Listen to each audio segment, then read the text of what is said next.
Helen. Thanks. Hi. So I've been working a very long time, and so at these 20 images in the few minutes I have to talk, I'm just going to talk about since 2006. So actually, this piece, the first piece that's going to go up. I like to do things. I like a challenge, and the top image is showing you this piece is actually 5.5 feet high by 40 feet long. This is a detail, and this was when digital cameras was first coming about. This is taken from the helipad of the U.S. Bank Tower, and it's an image of the entire city of Los Angeles. I was known my night urban landscapes, which you'll see that come afterwards, and I was looking for good roofs, and I found Hal Bastian from the Loft Association downtown was starting to gentrify, and I said, do you know any good roofs? And he said, I have a good one, and so he got me special permission to be on the helipad of the U.S. Bank Tower.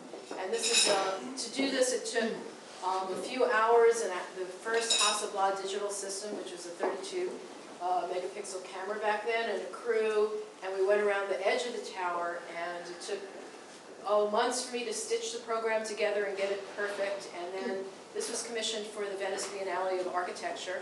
And the first time I got to see that, we prepared the files here in Los Angeles and sent proofs. The first time I got to see it was along with the other 120,000 people at the fair. So that was, I like to frighten myself. That was a very frightening experience. So when, at that time I was represented by Steven Gallery, and he was watching this process, and he said, oh, that'll be a great image for the front of Photo L.A. And, but it has to be outside. And for Italy, they printed it on silk. It was inside. The presentation was fantastic. But for outside, it had to be printed on vinyl, banner vinyl. And it changed everything. And we put it outside of Photo L.A., which was impressive, but it was just kind of stretched across with grommets and stuff like that. And then Stephen went, oh my God, how are we going to keep it from being tagged? And I have a background in scene design and graphic design and computer graphics. And I looked at it, and you can see across the block, and said, wow, there's all this negative space. I think it'll have more life tag, because it was so perfect that it was cold and boring to me. So, and I'll just back up with my degree in scene design. I was working with painting and video and computer graphics and motion control of film, all these different things. And my friend said, you have to, and my husband said, you have to master one. So, and then you could go on to the others. And I got really, really tired of sitting in front of the computer, so I figured I mastered the digital photograph with this piece. And I wanted to see life in the painting. And when Stephen had that little, gave me that idea in the back of my mind, and whenever I had a bad print back then, my first digital prints, I would draw on it. So I thought, yeah, let's get it tagged. So for the Venice, there we go, the next one. I invited the top with Deuce, who's a graffiti writer. He invited the top LA graffiti writers, and they came and tagged the piece in my studio. There's, I don't know if you know, Cab and Revoke and Retina and Sabre. I mean, these were the historical names of LA graffiti writers. So this piece has been, then was now commissioned for the Venice Art Walk in 2007, where they hung it on the fence, and we had it in an installation for the first MOPLA. I've been involved with MOPLA from the beginning. I've had an installation each time, and for the first one we had that as part of this 25 photographer installation. And then one of the people from the art fair at the Los Angeles Art Show came in and saw the installation. She went, we must have that for that show, and then let's tag the piece while it was up. So we actually added more tags again in 2010.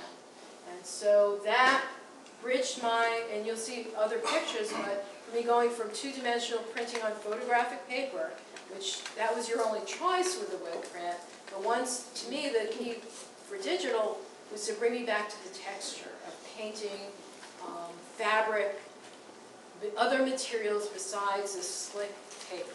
So we'll just keep going. Oh, so now Lily Muller's here. Where are you? I just saw you.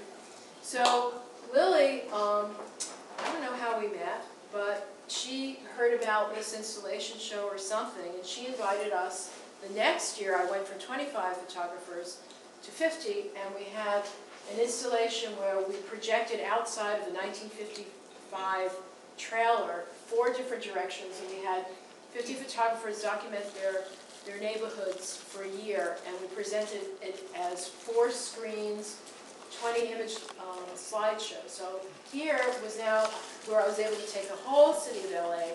Now I was able to take the whole Southern California, present it in one spot all at once. And so these were slideshows. So here we're the ultimate space, Pershing Square at the Autumn Light Festival in 2010. Where they turned off all the lights, and we could have these kind of installations, and you could experience all of Southern California at once. Pershing Square, Idlewild, the desert, so went from Santa Barbara to San Diego to Palm Springs, 50 different artists. Okay, and that, so we do things. And this is one of my iconic pieces. I've been known for these night urban landscapes of Los Angeles. This was on, it's been reproduced in a lot of journals, and it was the poster for one of the Venice Art Walks. My studio's in Venice. I've been very involved in community events all along.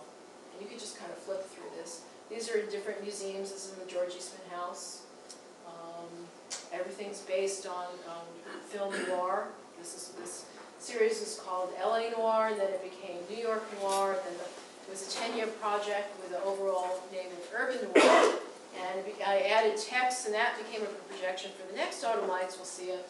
But it was presented at the Samuel Dorsky Museum of Art for the first time. John Beasley, who's a Grammy-nominated jazz musician, composed a 17-minute score. And we presented it live for the first time at the Annenberg Space in 2009. And in 2010, it was part of the Oscar Noir Festival at the Academy at the Samuel Goldwyn. All these images were projected 60 feet across to 1,000 people. So they were exciting. And I got to go to, when I was in Europe for the Venice Biennale in 2006, I got to take more images. We keep going. This is just, basically, I like to have movement and beauty. And even though I use the word noir, it's not always frightening and mysterious. But people are saying, I want to see more tension. I want to see more fright. And then in 2007, I was in 2 car accidents in 1 year, and so I understood the difference of being safe and not. And I think, this is the Eiffel Tower straight up. This is the latest museum acquisition. The Worcester Museum in Massachusetts just chose that for their collection. And this is what I like, because as a theater major in college, I learned play directing. So I take my scenic design, I create the background, and then I wait for the people to move through it as a player, so it's actually a story happening, a moment, a still. So this is in Paris. And then, so after the car accident, I couldn't use a camera for a while, so I wanted to continue to make stories, so I started to do multiple images. I went back into my contact sheets to create a new narrative. How was I going to create new stories? So this is from Venice, Italy. Triptych. Keep going. And then I started. This is this is how I started with the D&J. These are the first couple of pieces. The noir diptychs, I call them. So I go to it. I have one image. I go back to my contact sheets and pick a second one to show a moment before and afterwards, and with some tension at what's about to happen. And here, especially, then the fear is. And I think this is a response to the car accidents. Like at one moment I was driving down with my husband going one way, and the next thing my car was turned the other way, and then, so that's what it's about. The moment you're safe, and then there's a problem. Next. And then when my studio's in Venice on the boardwalk, everyone's invited to come visit me sometime. It's really, I've been there 10 years, and so my understanding of Venice, Italy, before I got there, that it was a living museum in Venice. California was just a joke in comparison. And then when I got there, I found we landed in the morning, and we got to the main piazza, San Marco, and I'm like, oh my God, it was the same people from Venice Beach. It was just as crowded, and they were wearing their T-shirts, and they had their ice creams, and their cargo pants, and the pigeons, and you couldn't move. I'm claustrophobic. I was totally freaked out, but what I found out at night, just like Venice, California, they disappear because everyone's afraid. Day tourists disappear at night. So then the residents who live in these tourist destinations get to take back the beauty that we have to share. So that's what this was, and this was a show at D&J Gallery, Venice, Venezia. This was Canal. So this I do shoot during the daytime, but I've always presented myself in this noir. This is a series I just finished with the Venice Historical Society. They gave me access to their old archives, and I continued with the multiples. This is all on my website, so you can always see them. There are 16 pairs of before and after, yesterday and today, and we had a few different shows of this. They made a calendar, the community calendar this year, and I hope to go on with the project. But it got me back into the computer. This is very graphic intensive. I think there's one more after this. And this is really cool. There's a lot of magic involved because all I did was go down July 4th and shoot these women. It wasn't until I compared the two shots that I saw, oh my God, the comportment, it's like she's his granddaughter. I mean, I didn't set them up. They were just posing. So, and if you look at the second person from the right, it's practically, she looks like this relative. So, when I'm working with this encaustic work, it turns out that Ave house is right behind my studio, so I have a sense that he is orchestrating this to have his story told again. And so there's some more multiples, there's some zine. Now I'm printing on more textural papers. And down up the steps is the latest of this encaustic work that I'm doing. I had this sense I wanted to do this, and I started doing it. It was about when it's all found materials. The Long Beach, there's an article in the L.A. Times that Acres of Books had all this wood. It was going out of business. And artists could get it, and I went down there and I took my own books from my library that had no value anymore and used that, and images from my portfolio books that also had no value because you don't need portfolio books. And I put them together and they became these assemblage pieces. And there's one more. And so that's what I would do. I take my images. This is only 5 by 7, this one. And then I made a larger one for the George Eastman House for their auction. But this is when I started pouring the wax and then carving out. And if you go up and down the staircase, you'll see it's found materials. I went one step further where it's, for the Spaces show, it was like having two perspectives of the same building. They're ruined buildings that I've seen along the road, and there's an image inside looking out, and there's an image of outside looking in with the wax, plus text from my childhood book of The Twilight Zone.